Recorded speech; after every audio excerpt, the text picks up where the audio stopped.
Assalamualaikum warahmatullahi wabarakatuh. Salam sejahtera, salam sehat. Perkenalkan, saya Imelda Telisa, SGZMP. Saya merupakan dosen di jurusan Gizi Poltekkes Kemenkes Palembang, Prodi Gizi dan Dietetika Program Sarjana Terapan. Bidang keilmuan saya adalah teknologi pangan dengan NIDN 40 10 11 7701.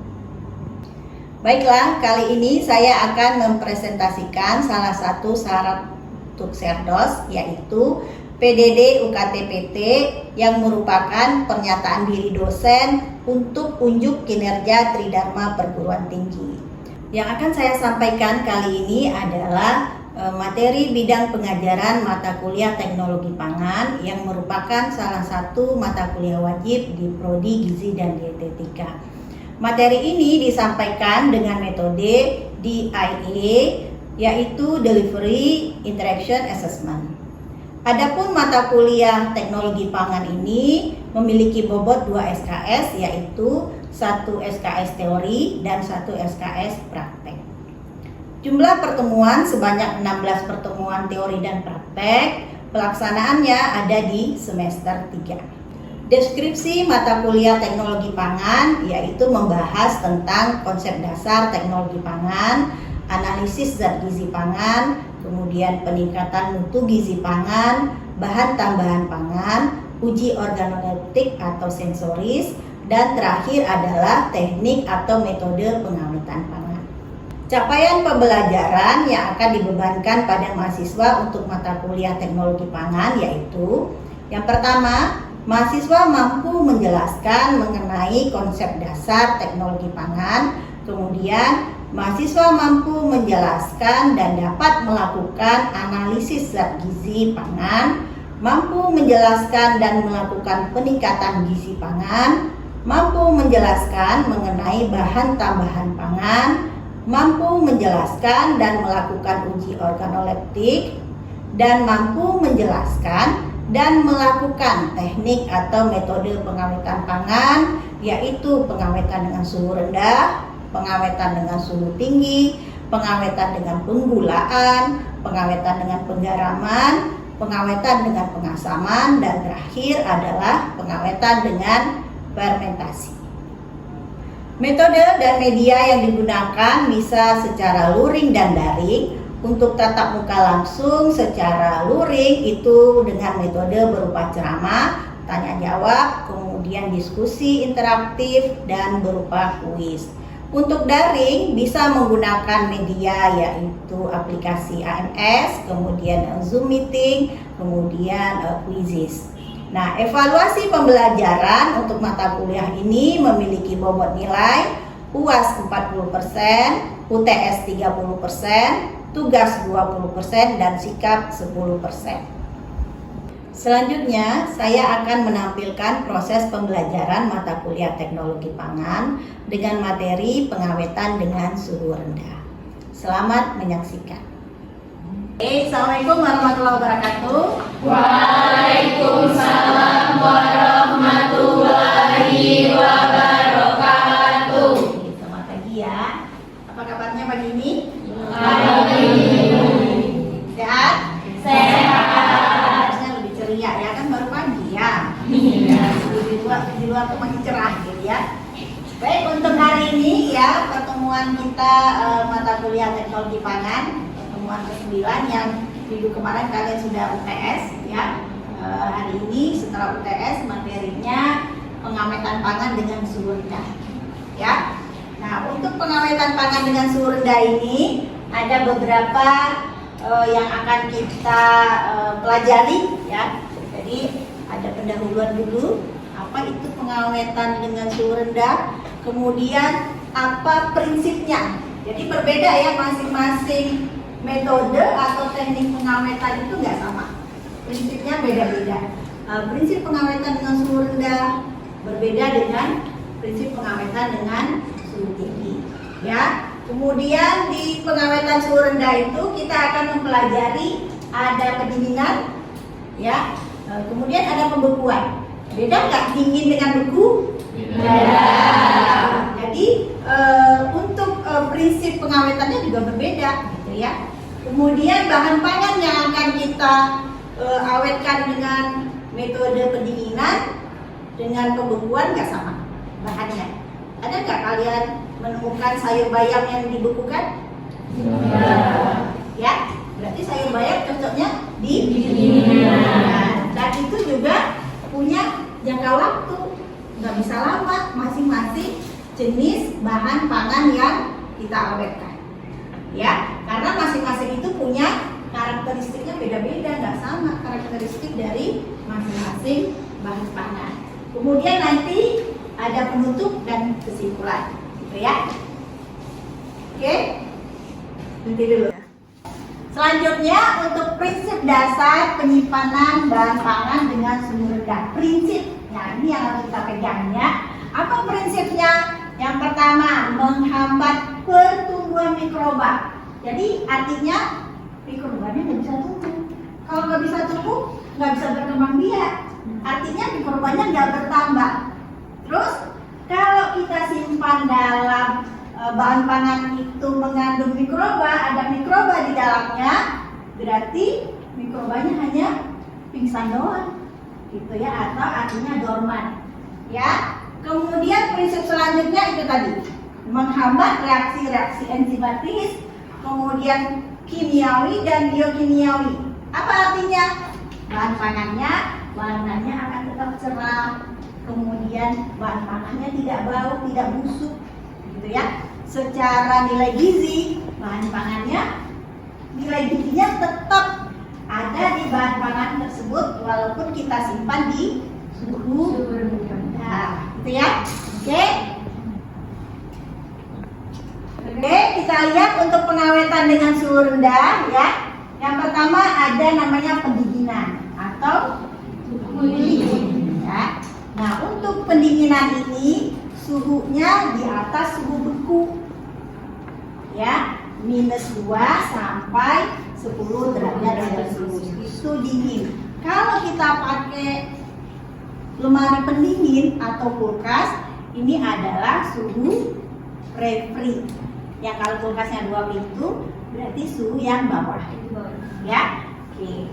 Kemudian yang kedua ada pembekuan, freezing, ya. Nah, ini penyimpanan pangan dalam keadaan beku. Nah, untuk suhu beku biasanya ya minus, namanya beku ya, -12 sampai 24 derajat Celcius.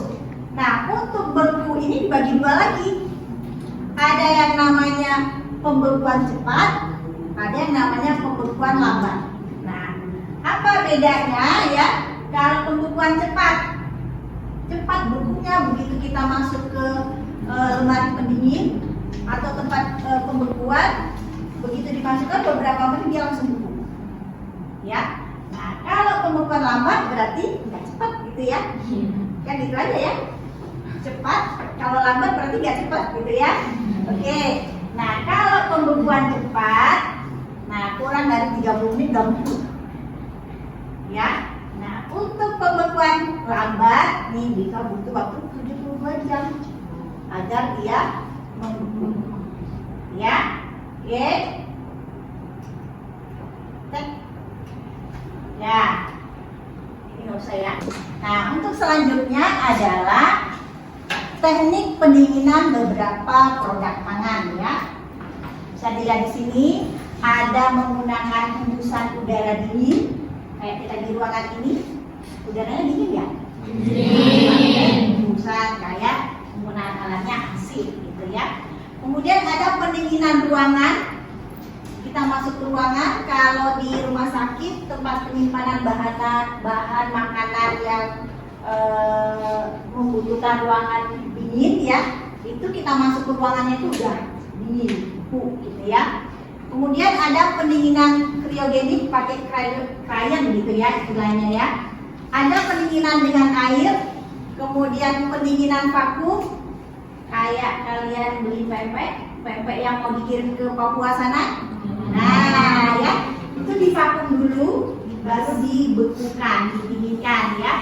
Kemudian terakhir ada pendinginan dengan es. Jadi menggunakan es untuk proses pendinginannya, gitu ya. Oke, ya. Yang pertama ada perubahan-perubahan karakteristik sensoris. Apa aja sensoris? Warna, rasa, air, aroma, ya, itu sensoris, gitu ya. Nah, kemudian yang kedua adalah perubahan kimiawi. Kemudian ada perubahan mikrobiologis. Mikrobiologis disebabkan oleh mikroorganisme. Nah, itu tadi kita bahas tentang pendinginan. Sekarang kita masuk pembekuan. Kira-kira beda nggak sama pendinginan tadi? Beda. Beda, pasti ya. Oke, jadi pembekuan itu pengolahan produk atau pengawetan produk atau penyimpanan produk ya dengan menggunakan suhu di bawah titik beku. Ya. Jadi penyimpanan pembekuan ini sejumlah air yang ada pada bahan pangan dia akan berubah menjadi kristal es. Ya. Oke. Nah, selama proses pembekuan volume ya, bukan berat. Volumenya itu akan bertambah 9%. Ya, selama proses pembekuan. Oke. Nah, ini pembekuan ada dua sama dengan pendinginan tadi ya. Pembekuan lambat dan pembekuan cepat. Oke ya. Selanjutnya kita lihat alat pembeku atau freezer. Ya, ada dua. Ada pembeku mekanis, kemudian ada pembeku krionik. Nah, untuk pembeku mekanis itu biasanya menggunakan udara dingin, ya, kemudian cairan dingin atau permukaannya yang dingin. Nah, untuk krionik ini menggunakan karbon dioksida, ya, bisa juga nitrogen cair atau freon, ya, freon cair. Jadi di sini bahannya itu kontak langsung dengan krionnya ini. Jadi bisa lihat nih, permukaan bahannya kelihatan banget kristal-kristal esnya. Ya. Oke. Nah, kita masuk ke pembekuan sayur dan buah. Ada nggak sayur atau buah dibekukan? Ada ya. Yang seperti apa yang dibekukan itu kayak kacang polong ya. Kemudian apa, wortel yang dipotong kotak-kotak. Apalagi buncis ya, yang diiris-iris kecil-kecil yang biasanya orang untuk makan steak gitu ya, dibekukan. Sebelum sayur dan buah itu kita bekukan ya, jadi ada beberapa perlakuan yang harus kita lakukan terhadap sayur dan buah ini. Tujuannya apa? Untuk mengurangi ya kerusakan selama proses pembekuan. Ya. Yang pertama blanching. Tahu blanching? Ya, kita rendam atau siram dengan air panas dalam waktu yang singkat ya. Nah, apa fungsinya si blanching ini? Menonaktifkan enzim ya, mengurangi populasi mikroorganisme, kemudian memperbaiki warna dan tekstur. Jadi si blanching ini agar warna dari buah dan sayur tadi tetap cerah gitu ya. Oke, kemudian ada pencelupan dalam larutan asam askorbat ya. Pengemasan yang perlu kita perhatikan sebelum atau sesudah pembekuan harus diperhatikan pengemasannya. Kemudian jika terjadi perubahan-perubahan pH. Selanjutnya kita akan lihat apa saja sih pengaruh pembekuan terhadap jaringan ya, jaringan bahan pangan yang kita bekukan ya. Yang pertama, ada perbedaan ketahanan antara jaringan hewan dengan tumbuh-tumbuhan. Pasti beda ya. Kita menyimpan si daging dengan menyimpan wortel beda karena karakteristik bahan jaringannya juga berbeda, tidak sama, gitu ya. Nah, kita lihat kalau si daging dia mempunyai struktur yang seratnya fleksibel ya, bisa dilipat-lipat gitulah, apa, melengkung gitu ya. Nah, untuk si buah dan sayur struktur selnya kaku. Jadi kan begitu kita kayak buncis, agak ditekuk dikit langsung patah gitu ya. Nah, dia mudah rusak oleh kristal es ya. Sebelum kita ambil kesimpulan materi kita hari ini, Kira-kira ada yang mau tanya? Saya Bu. Oh, silakan Destia. Desvita. Izin bertanya Bu. Ya. Kalau misalkan kan kita punya makanan Bu, terus makanan itu kita masukin ke dalam kulkas, apakah bakteri yang di dalam makanan itu bakalan hilang? Oke, baik. Tadi sesuai dengan prinsipnya, kalau di makanan itu ada bakteri, kita simpan, bakterinya tetap ada. Tapi dia tidak berkembang biak, dia nggak tumbuh, dia nggak nambah. Tapi bakterinya ada, bakterinya tetap hidup, tapi pingsan atau istilahnya dorman, gitu ya. Jadi jangan pernah berharap menyimpan bahan makanan di suhu rendah, bakterinya mati. Beda ya kalau kita pengawetan dengan suhu tinggi. Nanti akan kita bahas pada materi selanjutnya. Ya, pengawetan suhu tinggi. Ya, oke? Ini sudah. Ada lagi yang lain yang mau tanya? Silakan. Oke, cukup jelas ya. Demikianlah untuk materi kita hari ini. Dari materi yang telah Ibu sampaikan tadi, kira-kira siapa yang dapat menyimpulkan apa saja poin-poin penting yang bisa kita dapatkan dari materi pengawetan dengan suhu rendah? Ya, silakan siapa yang bisa menyimpulkan. Makanan yang kita taruh di dalam kulkas itu tidak akan membunuh bakteri yang ada. Atau mikroba. Tidak membunuh ya, ingat ya, nggak mati mikrobanya. Oke, apalagi Mempertahankan warna sama cita rasanya. mempertahankan warna cita rasa. Siapa namanya? Ayu. Ayu. Ya, ada lagi? Ada lagi yang terakhir? Ada? Ya, silakan. Untuk penanganan yang tepat untuk mencegah kontaminasi silang. Oke, sip. Ya, jadi kadang kita pada saat penyimpanan bahan makanan nyampur ya, nyampur bahan makanan segar, kadang belum dicuci, campur dengan cake, bolu dekatan.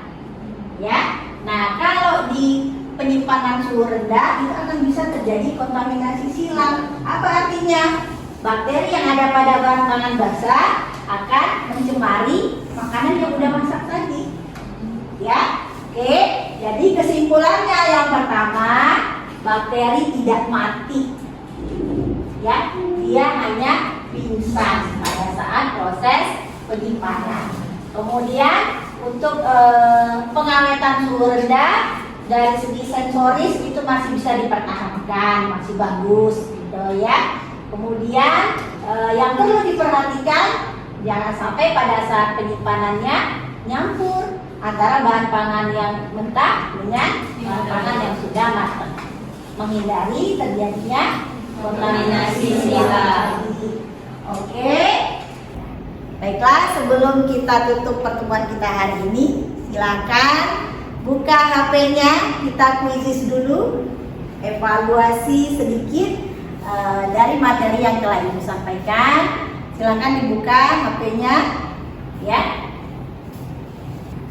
Untuk tugas ya, kelompok aja ya tugasnya, dibagi 6 kelompok, membuat makalah tentang pengawetan suhu rendah.